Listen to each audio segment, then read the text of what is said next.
जैसे जैसे समय पास आता जाएगा हमारी आपसे इस तरह की बातचीत बढ़ती ही चली जाएगी। रीजन है क्योंकि आपके ऊपर प्रेशर आ रहा है और आपसे ज्यादा हम प्रेशराइज फील कर रहे हैं क्योंकि हमें भी सिलेबस खत्म करना है। आप तो फिर भी है, हो सकता है 10% सिलेबस को कंप्रोमाइज करके चले जाएं कि यार हम इसे नहीं पढ़ेंगे, एक सवाल आएगा, दो आएगा तो देखा जाएगा। हमें तो पूरा पढ़ाना पड़ेगा बेटा, क्योंकि हम तो 1% भी नहीं छोड़ सकते। आप जरूर छोड़ सकते हैं। तो चलिए, इस चीज का पैनिक मत लो कि कोर्स ये है वो है, क्योंकि कहीं पर 2-4 चैप्टर आगे चल रहे होते हैं, कहीं पर 2-4 चैप्टर पीछे चल रहे होते हैं। और 2-4 चैप्टर का मतलब 2 चैप्टर मान लो, 4 चैप्टर भी नहीं, मतलब आमतौर पर 7-8 लेक्चर होते हैं। तो 7-8 लेक्चर को लेकर के साइकोलॉजिकली इतना प्रेशर मत लिया करो। प्रेशर तब लेना जब मार्च 25-26 के आसपास आपको लगे कि अब मामला मुझे मतलब लग रहा क्या करें। अभी है टाइम, अभी आपके पास 1.5 महीना है। 1.5 महीना में तो पूरा का पूरा 50% कोर्स बच्चे तैयार कर लेते हैं। एनीवेज, जो लोग लेट आए हैं उनको भी नमस्कार, जो लोग पहले से आए हैं उनको भी good evening. Good evening everyone. हाँ, और बेटा अब ऐसा करना कि अब 12 घंटे वाली पढ़ाई, जिस दिन कोचिंग नहीं होती उस दिन, जिस दिन कोचिंग नहीं उस दिन 12+ आवर्स निकालने की कोशिश करो। और जिस दिन कोचिंग होती है तो इस 12+ में से वो कोचिंग आवर्स हटा दो। आप मान लीजिए आपकी कोचिंग 6 घंटे हुई तो आपने 6 घंटे पढ़ा, हालांकि 12+ किया है तो मतलब ये 14 भी जा सकता है। तो आप 12 में से 6 घंटे आप आए कोचिंग तो हटा दिए, 6 बचे। कभी कभी एक्स्ट्रा क्लास हुई गई भाई, 2 और हटा दिए, 4 बचे। लेकिन 4 12 में से बचे। तब जब इस तरह का प्रेशर आए कि क्लास थोड़ी बढ़ गई है तो आप 14 को माने कि टारगेट यार 14 था, 8 क्लास आवर्स इसमें चले गए तो 6 आवर तो भी निकालने की कोशिश करनी चाहिए। अपनी नींद में से निकालो। जब आप पैनिक लेते हैं तो कई बार आप पढ़ना कम कर देते हैं, बातचीत ज्यादा लोगों से शुरू कर देते हैं, प्लानिंग ज्यादा शुरू करते हैं, वहां से निकालो। Electric field due to a uniform rod, uniform charge rod.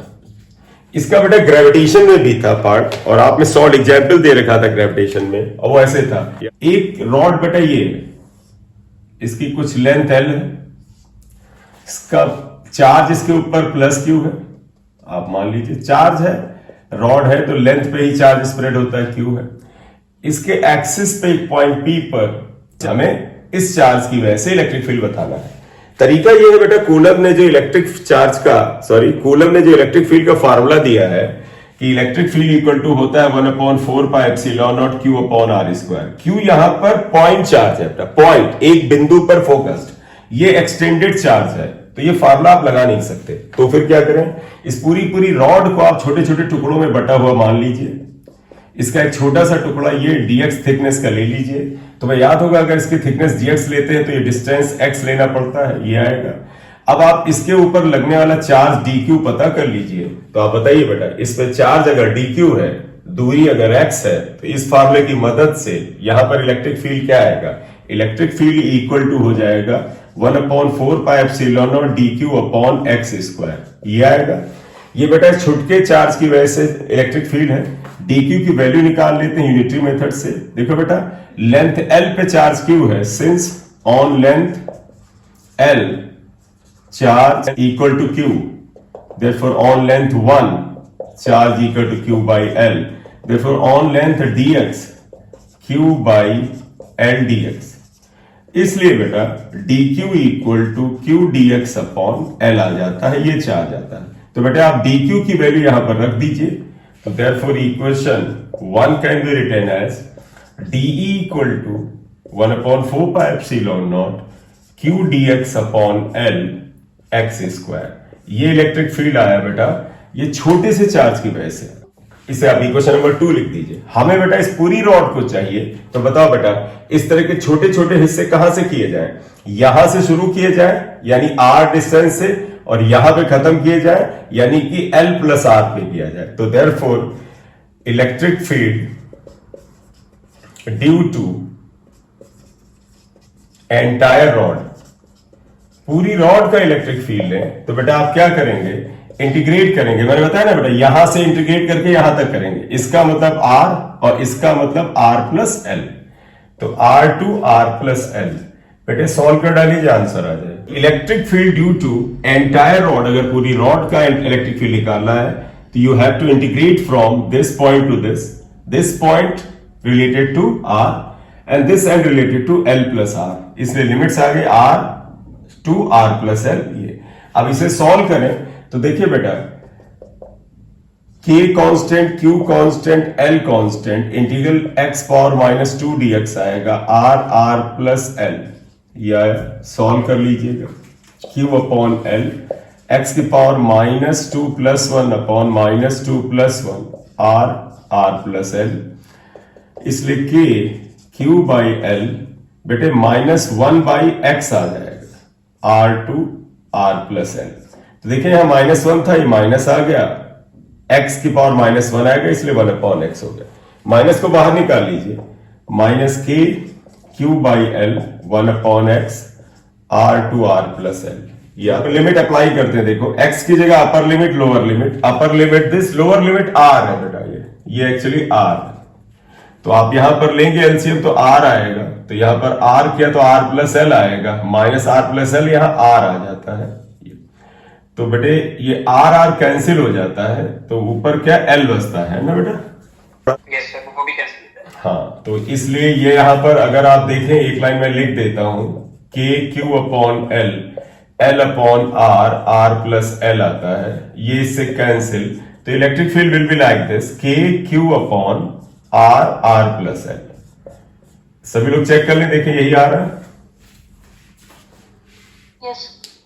तो चलिए नेक्स्ट है बेटा हमारा electric field due to linear charge या charge rod on at a perpendicular distance, perpendicular distance ऐसे ले रहे हैं। देखिए ये एक चार्ज है लीनियर, इसके ऊपर पॉजिटिव चार्ज नेगेटिव चार्ज जो चाहे मान लें, इस पर चार्ज क्यू हुआ, इसकी लेंथ बेटा हमने एल लिया है। अगर लैम्डा लिया जाए चार्ज पर यूनिट लेंथ तो बेटा lambda equal to Q by L होता है। आई थिंक एवरीबडी नोज, सभी को याद हो। यस सर, है ना, lambda is charge per unit length.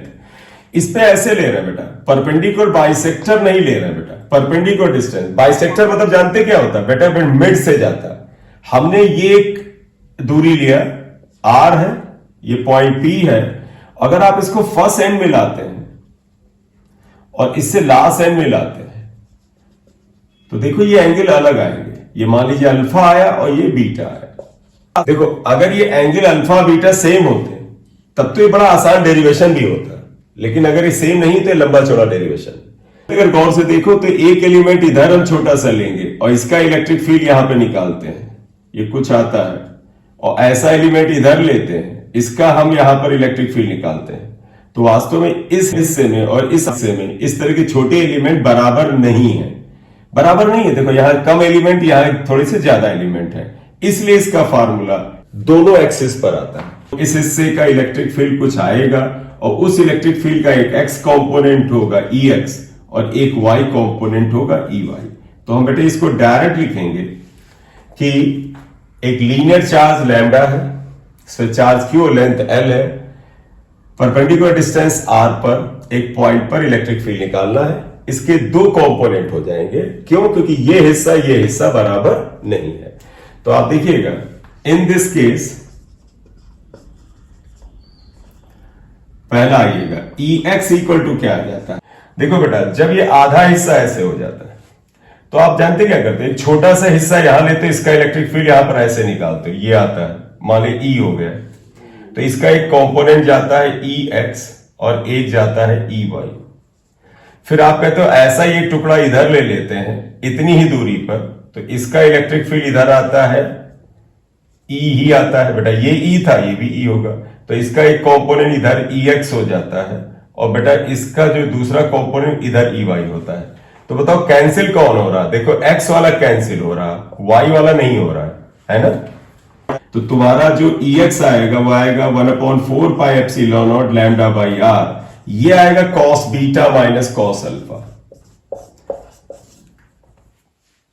And EY जो होता है that will be equal to 1/4 pi epsilon nought. इन दोनों फार्मूले को आपको ध्यान रखना है। केस 1 आ जाते हैं, if alpha equal to beta that is point P is on perpendicular bisector, ये बेटा बाइसेक्टर पर है, तब बेटा जानते क्या होता है, देखिएगा EX इक्वल टू 0 आ जाएगा, EX इक्वल टू 0 आ जाएगा बेटा। देखो क्योंकि क्योंकि अल्फा बीटा सेम है तो कॉस अल्फा और कॉस बीटा सेम होंगे, कैंसिल हो जाएंगे। लेकिन EY यहां रहेगा that will be equal to 1/4 pi epsilon not lambda by R, 1/4 pi epsilon not lambda by R sine alpha plus sine alpha 2 sine alpha. ये case थोड़ा ज्यादा इंपॉर्टेंट होता है तो आप इसे ध्यान रख लो, आप इसे x1 लिख लो, इसे x2 लिख लो, ठीक Yes. ठीक। अब इसका केस 2 आप ये लिख सकते हो क्या बेटा, case 2 if length of wire is infinite. बताइए बेटा, इस डायग्राम को देख के बताओ, अगर वायर की लेंथ इनफाइनाइट हो तो क्या होगा, आप बताइएगा। ये वायर इन्फिनिटी लेंथ का हो, मतलब समझिएगा ये वायर इधर फैलता चला जा रहा है, तो बताओ बेटा जब ये एंड से आप मिलाओगे तो बताइए बीटा एंगल देखो 90 की तरफ जा रहा होगा ना, वैसे ये इन्फिनिटी पर जाएगा तो ये भी 90 की तरफ जाएगा, बोले बेटा Yes. ठीक है। तो if length of wire is infinite then alpha equal to beta equal to 90 degree, 90 आएगा। आप ऐसा करो EX में 90 रखो तो cos 90 है तो 0 हो जाएगा, therefore EX equal to 0, therefore EX equal to 0। सभी लोग चेक कर लो, cos 90 0, cos 90 0, EY चेक करना पड़ेगा एंड EY इक्वल टू, बेटे आप इसको 90 रख दीजिए, K lambda by R sine 90 plus sine 90 equal to, अब मैं वैल्यू रख रहा हूं K की वैल्यू रख रहा हूं बेटा 1/4 pi epsilon not lambda by R, 90 1 plus 1 2 आएगा, 2 कैंसिल, तो EY equal to lambda upon epsilon naught R होता है। सभी लोग बेटा नोट कर लो, एक बार पढ़ लीजिएगा बेटा, क्यों, क्योंकि मैंने कुछ डेराइव नहीं कराया, मैंने सिर्फ फार्मूले आपको 2 याद करने को बोला और उसका एप्लीकेशन अप्लाई किया है, करेक्ट। तो ये केस थे इसके जिसे हम लोगों ने यहां पे डिस्कस किया है। इसके बाद अब हम इलेक्ट्रिक फील्ड में जाएंगे तो गॉस थ्योरम पे जाना पड़ेगा, क्योंकि गॉस थ्योरम में ही इलेक्ट्रिक फील्ड की बात होती है, फिर इलेक्ट्रिक पोटेंशियल आता है।